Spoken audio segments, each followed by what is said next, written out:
Hey everybody, it's Book of Katherine and Tasmanian back there if you can see him in the window still. So we are here to talk about Trump and how he was nominated for his third Nobel Peace Prize out of nowhere when he hasn't been nominated for the last 3 years. In fact, everybody said that he doesn't deserve anything. Oh boy, he's going to be talkative. He's just going to keep on talking. I keep filming. He keeps on talking. I guess we're just going to have to film right on through it. Right, Tasmanian? All right, everybody, that is the breaks. When you don't have a studio and editors with you, you get to hear how things really go down in a house in America. So here we go. So why is Trump actually getting nominated? Well, that actually has to do from what we've seen, just the way things have been going. It seems like Isaiah 14 is actually happening.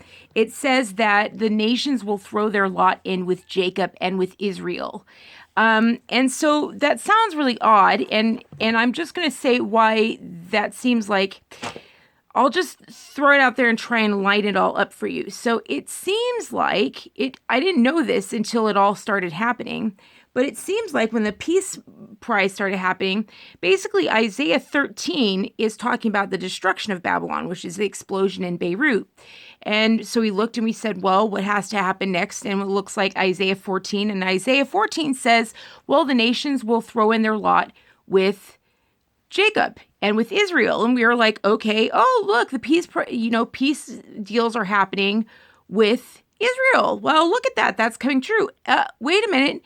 No, now they're signing it. There's peace deals happening just with Trump, not with Israel. Remember, he signed the deals up in Europe with Serbia. Like there's the Serbia and Kosovo, whatever I'm sorry, I don't know world politics that well. I'm just kidding. But there's a long civil war, long war going up in Europe. That has nothing to do with Israel, like the country Israel or the nation Israel with borders.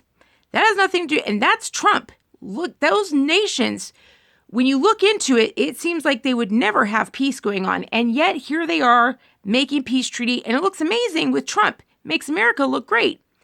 And then another peace deal happens. Bahrain comes in and goes in with Trump. And now more, like Iran's coming to the door saying, hey, we'd like to get in. What it's actually doing is everyone's throwing in their lot with Trump. Then all of a sudden he's nominated for a peace prize and then another peace prize. And now here we are 2 days before you'd think that my poor cat was being tortured.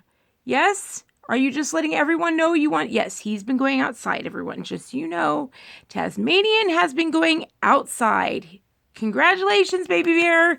Everyone knows you've been going outside like a big boy. I guess he hasn't gone outside enough lately for his liking. You throw up your grass. That's why you don't go out and stuff for your liking. It's like having a kid, or a second husband. Ugh. So, anyway, no offense, you know what I mean. So, anyway, they're just, the boy cats are so like boys. Lila's such a girl. So, she's just like, can you follow? Here's my pose now. Here's my strike a pose. And the boys are like, let me out. I want to get in the dirt. I want to chew my grass. I'm like, yeah. So, anyway, so this is really looking good for Trump. Now, peace prizes are coming in, whereas before, none of that was happening. So all of it is Isaiah 14. It said all the nations will throw in their lot with Jacob and with Israel, but they're not. They're not all throwing in their lot with Israel. They're not, Netanyahu is not getting all the peace prizes. It is specifically right, and this is all happening after the Beirut blast. This is all specifically happening. Look it up. No peace nominations came before the Beirut blast. None of them. They all came after the Beirut blast. Beirut blast is described perfectly in Isaiah 13 and in Revelations 17 and Revelations 18. And then here we are. What happens next? Isaiah 14, but I will have the nations and all those who have been against you will start to throw in their lot with you, with Jacob and with Israel. Now, what's interesting is it says with Jacob and Israel, it says, I will give you your own country where you and strangers will come and live with you.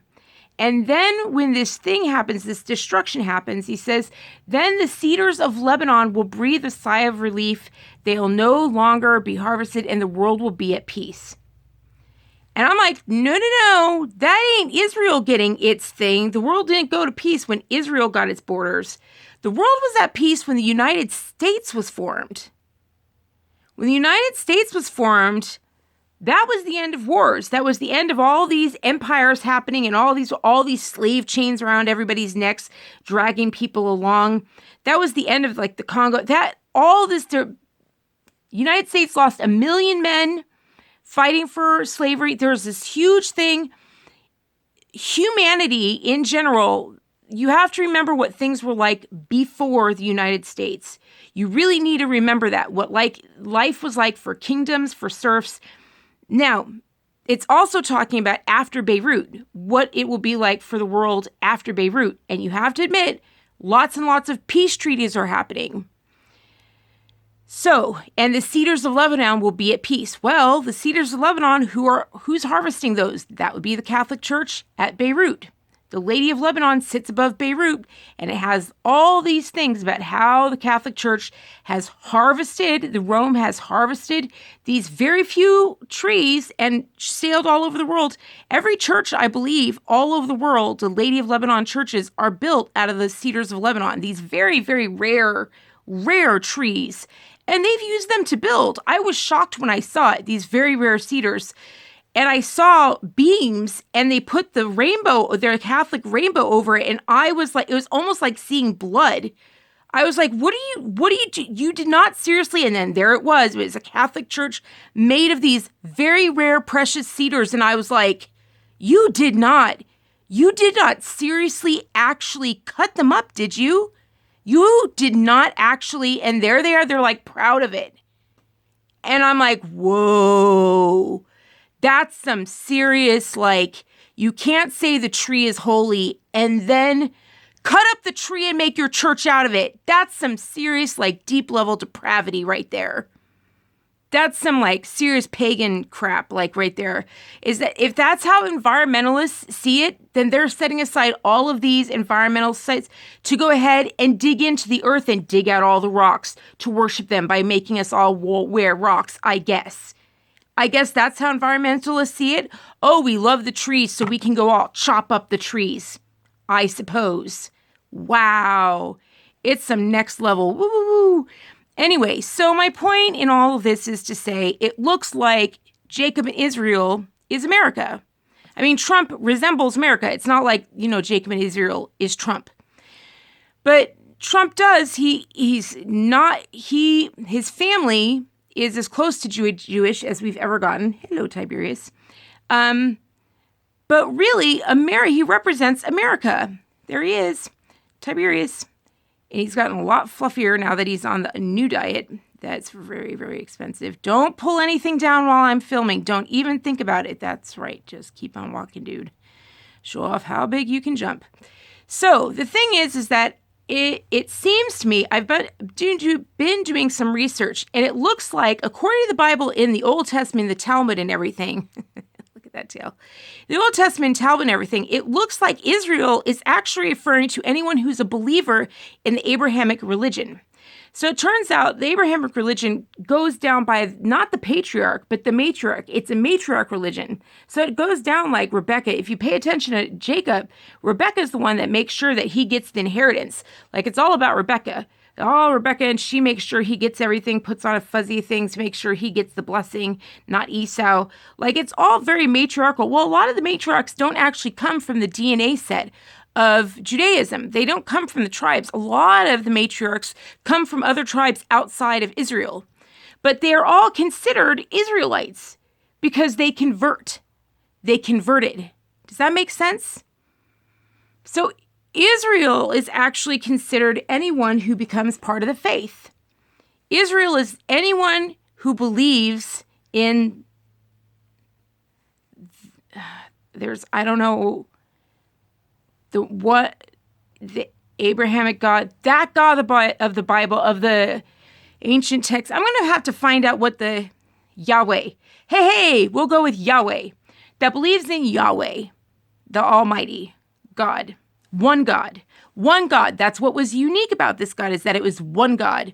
We're learning that now there's the Baha'i faith that's apparently Israel has invited into its doors, the Baha'i faith, and they're hiding a nuclear bomb underneath it. Did you know that? Thank you, Israel, for inviting the Baha'i faith that says, oh, we're all one religion that's unknowing and unknowable, has a monotheist God that's unknowable and unreachable. And I'm like, isn't that what Revelation says? The beast will come that's never was, never is. And I'm like, the unknowing, unknowable. I'm like, oh, that's real nice. And Israel decided to put it in its borders, and it has a nice little atomic bomb underneath it. That's sweet. Thank you, really. Thank you, Israel, for that. Which again proves the point that it doesn't say in Isaiah 14 that they will get back Jerusalem. Pay very close attention. It says Jacob and Israel will not receive Jerusalem. It doesn't say I will give you back Jerusalem. I will not give you back Solomon's temple. It says I will set you apart in your own country, your own nation. The believers of the faith will be given their own nation. I think America is the nation of the one God. And it says, I will break the scepter of the rulers. Well, that's what happened to George III. The scepter. That's what they said their rule, clarified the rule, was having the scepter, and it snapped. The ruler of kings was lost when America was founded. The kings and their scepters, the power that they had over the earth, was finally broken when America had its own land. And from there, it said, it will make you powerful over them. And wouldn't you say America has still been powerful to this day over them? Every time they have a war, America wins it for them. Every time they have a war, America wins it for them. Every time there's a scuffle, America takes care of it and settles it for them. It's always been a close call, but America wins. Now, does that make sense when America is only this tiny population? China's 2 billion people. India's 2 billion people. Africa's 2 billion people. Why does America win? And isn't it interesting that America is the only square country, and it only has 3 entrances, really 3 ports on each side, kind of 3 ports over here. Really, there's the Seattle port, there's the San Francisco port, and really the LA port. Really, that's all that's here on the West Coast. And then there's only 3 ports really on the East Coast. Really, only 3 entrances, 3 big entrances on the north. There's the Vancouver, and then there's the Vermont, and then there's the Dakota. That's it for the upper port. What I'm saying is that in Revelations, it says there'll be a new Jerusalem, and it says there'll be 3 entrances on each box. And I'm looking around at all the other countries. No other country is built like a box. We even say it, northwest corner, northeast, southeast. We even talk about America like a box. I'm just saying, life in America is so charmed life that kids see one video from one other nation of a girl getting shot in the head and dragged off that they have nightmares. I mean, our big problem is being able to fix our shoes. Our poorest people are like, I listen to Eminem lyrics and he's just like, oh, I can't afford diapers. And I'm like, do you know how lucky you are? You can change diapers for your kid and you can't afford diapers. You would just like to afford diapers and all the other luxuries that you have. Like America has it so freaking good. We have it so freaking good. We don't have to worry about whether or not our kid is going to live or die from day to day. That is not a choice that we have to make from day to day. Is our kid going to live or die? That's not a choice we're worrying about. Most mothers are killing their kid by being obese. Those kids would die. Most mothers would die in childbirth. Most mothers are killing their kid in childbirth. And you see it. The nurses today save every kid. You can see that the kids are blue because the mother has obesity, has squeezed the kids' air out of them. So they're born blue because they've been suffocated by their mother's weight. And the nurses don't say anything. They just rescue the kid and manage to save that kid's life. Don't say anything to mom about you're lucky that this kid is actually alive. We saved it because they have so much technology today in America that they save the life of all these kids. And we just take it all for granted because life is so starry and American here. And that's because of what our founders did. Because when they landed here, if you read of Plymouth Village, of the Plymouth Promise or whatever, the first book ever written of Plymouth, there's a book written of Plymouth, William Bradford. When he landed here, he recorded the first months being here. They landed and they prayed. They got on their knees and they prayed to the Yahweh. And that was it. They prayed and that was it for religious freedom. And it says them and the strangers, like that was it. And that's why there was a Thanksgiving. I very much think that America is Israel because it just, everything falls in line because America is the place where everyone believes in the Messiah that's talked about in there. Everyone says, oh, did Americans turn away from God? They fell away from God. I don't think so. Every single politician, not one politician in America wins if they say they're an atheist. That proves that America hasn't run away from God. I don't know if not one politician has ever said they're an atheist because they won't win. America, no. Obama had to say that he believed in God. Clinton had to say he believed in God. Just because they didn't actually act like it doesn't mean. I think people voted for Trump because they're like, well, we keep voting for people who say they believe in God. So we'll just go for someone who says he doesn't. And hey, maybe we'll get lucky. Looks like they did because the guy talks about God every freaking morning, morning, noon, and night, prays, and then opens the Bible for a financial meeting and talks about how the Bible guided them in their decisions over it, and then says, hey, we got Americans an average of $5,000 more in their paycheck, every single for the year for 2019. And I'm just like, when did they start opening Bibles in financial meetings? I'm just like, I feel like I'm behind in this open. I don't even know what they're talking about. I don't even know the Bible gives financial. I was like, what's happening? Where is this? So in a lot of ways, I feel behind. But I think because that's happening, this lie that America's fallen away from God, the media definitely, Dinesh D'Souza put it well. He says people outside of America think the media is America, and it's not. It's not. The media covers up. The media is atheist. The media is pagan.